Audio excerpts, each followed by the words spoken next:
did Harry put out his press release at exactly the same time William was the focus of global attention. We're just doing it the same way that we would want if we were employees of it, right? I was really ashamed to say it at the time and ashamed to have to admit it to Harry, especially because I know how much. So here's the truth nobody in the palace dares to breathe out loud.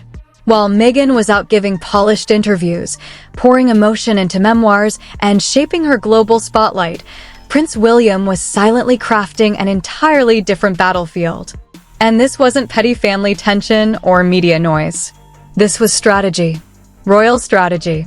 Every silent step placed like a grandmaster moving pieces under centuries-old ceilings. No red carpets, no press briefings, not even a whisper leaking to the tabloids. Just cold, calculated positioning. The kind that could rewrite Meghan's entire universe with a single royal decree. King Charles still clings to compassion. He always has.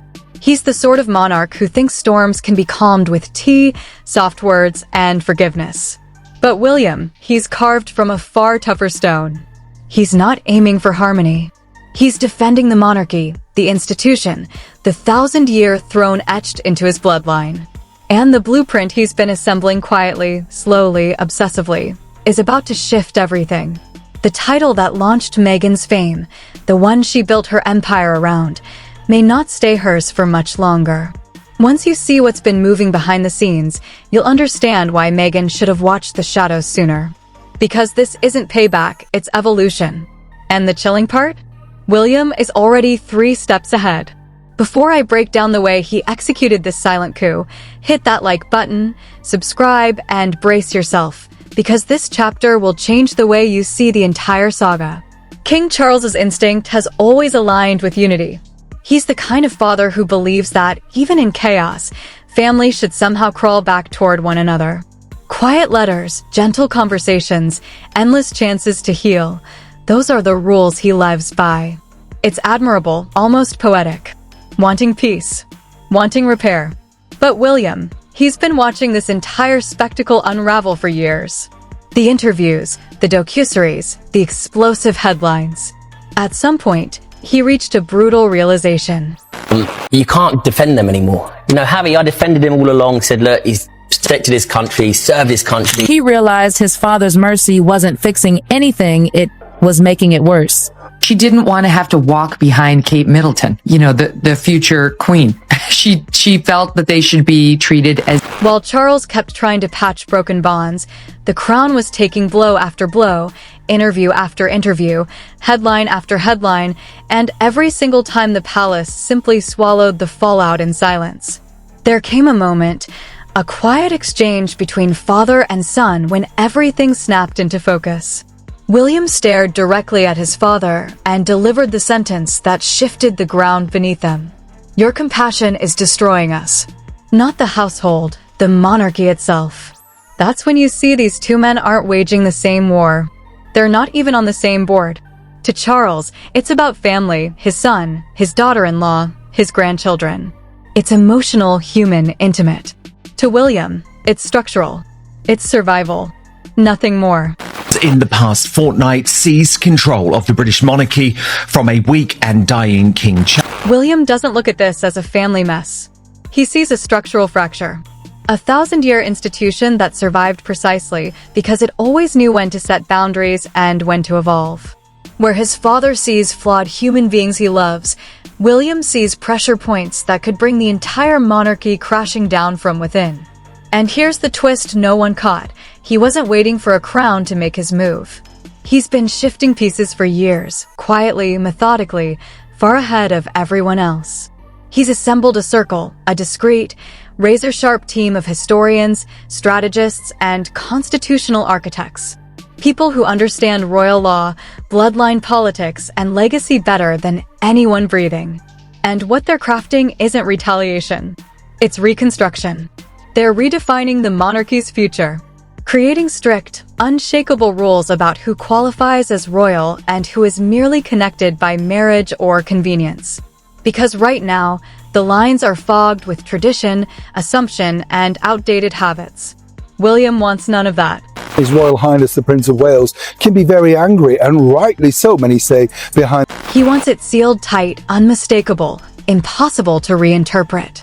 His final objective is brutally straightforward: grant the future monarch absolute authority to determine who belongs and who doesn't. No emotions, no family expectations, just law. If you uphold the crown, you remain royal. If you abandon it, the title dies with the decision. That, in essence, is his entire doctrine, and nothing else ever matters. Right, Harry reignites war with William, blindsiding his brother with announcement of a Toronto trip. If the crown is to hold value, it can't be treated as a keepsake for the masses. Its strength comes from being rare, untouchable. If everyone carries a hint of royalty, then royalty stops existing at all.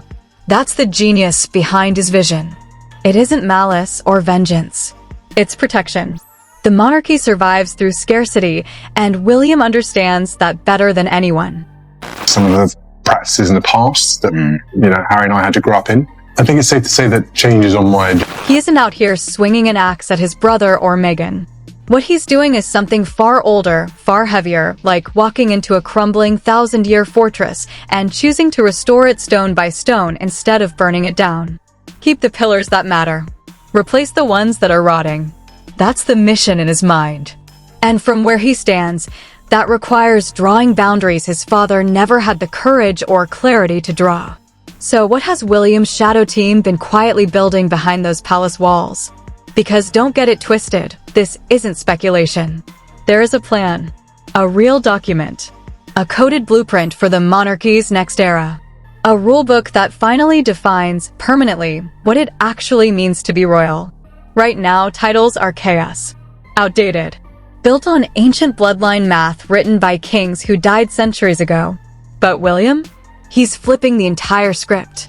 The whole royal identity system runs on dusty traditions, old assumptions, and rules nobody even remembers the origin of. William is tearing through all of it and rewriting the foundation from scratch. His new world runs on a single brutal principle: service. If you serve the crown, you keep the title, the HR prefix, the privileges.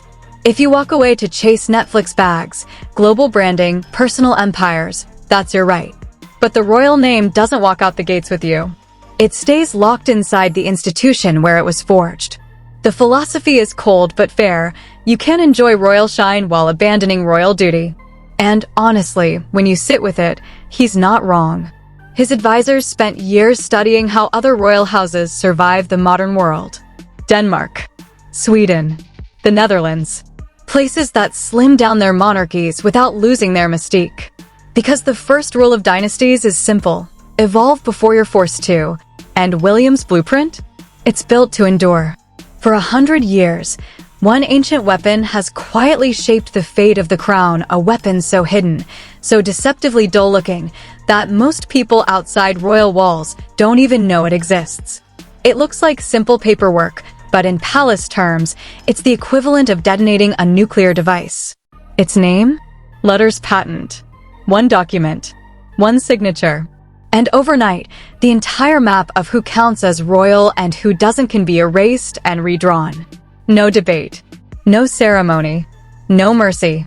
This power has been triggered before, most famously in 1917, when King George V surveyed the sprawling list of distant cousins calling themselves princes and princesses. It made the monarchy look bloated, diluted. So he signed a new letters patent, and with a single flourish of the pen, dozens of titles vanished in thin air. Fast. Silent. Final. And here's the chilling part, that authority still exists today. Any reigning monarch can unleash the same shockwave with zero resistance. So, what did William do? He already had a brand new version drafted. Hidden deep inside a black vault at Kensington Palace sits a freshly crafted letters patent, waiting. Precision cut. Lethal in language. A modern update sharper than anything the monarchy has used before. Its message is cold but clear. Only full-time working royals, people who actively serve the crown, keep their titles and official royal identity. Everyone else? Still family, yes. But royal? No. And that single line sends a lightning bolt straight toward Meghan. Because the moment that signature hits the page, her world flips. No committees, no court battles, no public sparring. Just a quiet administrative update, and suddenly Duchess of Sussex is no longer an official title. Her entire brand, the image she built, would collapse in one breath. Let's be brutally honest, Meghan's success isn't powered by Hollywood. It thrives on one word, Duchess. Every introduction, every headline, every multi-million-dollar deal, they all orbit around that title. Archetypes with Meghan, Duchess of Sussex. That's the selling point. That's the aura. Take the title away, and she becomes just another celebrity in a city overflowing with thousands of them. And insiders say the industry knows it. Quiet conversations have already started happening in back rooms of major studios, PR firms, and streaming giants. Not out of spite, just cold business math. Hollywood doesn't pay for personality. It pays for access, mystique, royal proximity. Meghan's uniqueness came from the crown. Remove that, and suddenly investors are asking the uncomfortable question, without Duchess, what exactly is the hook? It's harsh, but undeniable. Celebrity dims. Monarchy endures. A royal title gives legitimacy, a weight no sponsorship can mimic. Now here's where it gets savage. This entire shift could unfold in total silence. No press conferences. No royal statements. Just a subtle update in palace databases, and poof, the title stops appearing. Because to the crown, this isn't revenge. It's housekeeping. And that's when Meghan's team reportedly spiraled. At first, whispers of title reform seemed like gossip. But then the details became too precise, too coordinated. Suddenly, meetings were urgent. Calls nonstop. Advisors panicked. Because if that letter's patent is real, and if William actually plans to activate it, Meghan's entire empire could be legally weakened overnight. So her team gambled on what they thought was genius. Why not trademark Duchess of Sussex? Turn it into a business asset. A protected brand. Something she could own even if the monarchy stripped the real title away. A daring move, if it weren't for one fatal flaw. The palace anticipated it years ago. Long before Meghan's lawyers even drafted the paperwork, the Crown's legal advisors had already closed every possible commercial route. Not loudly, not publicly, but through centuries-old protections that guard royal intellectual property. They blocked every doorway before Meghan's team even reached the hallway. A palace insider summed it up perfectly. They came to play checkers. William's team was already playing chess. Because while Meghan's circle thought in terms of marketing and PR, William's strategists thought like guardians of a centuries-old dynasty. They had contingency plans for every scenario, every loophole, every legal detour Meghan's team might attempt. They resurrected ancient royal precedents, studied old crises, mapped out every threat ever posed to the crown, and then built counter-strategies for all of them. And the wildest part? None of it was public. No warning shots. No drama. The palace needed no spectacle. Only precision. Every move framed not as retaliation, but modernization. Not we're stripping titles, but we're updating the structure for the 21st century. And honestly, who argues against modernization? The optics were immaculate. By the time the outside world sensed any shift, the monarchy had already tightened every bolt and sealed every door. That's the quiet genius of royal power. They don't battle loudly. They evolve silently. Behind the scenes, William's team wasn't just PR handlers and social media managers. It was constitutional scholars, historians, strategy architects, people who've dissected centuries of royal warfare. They built a master plan, one scenario at a time. Every historical trap, every past rebellion, every legal weakness, they studied how the crown crushed it.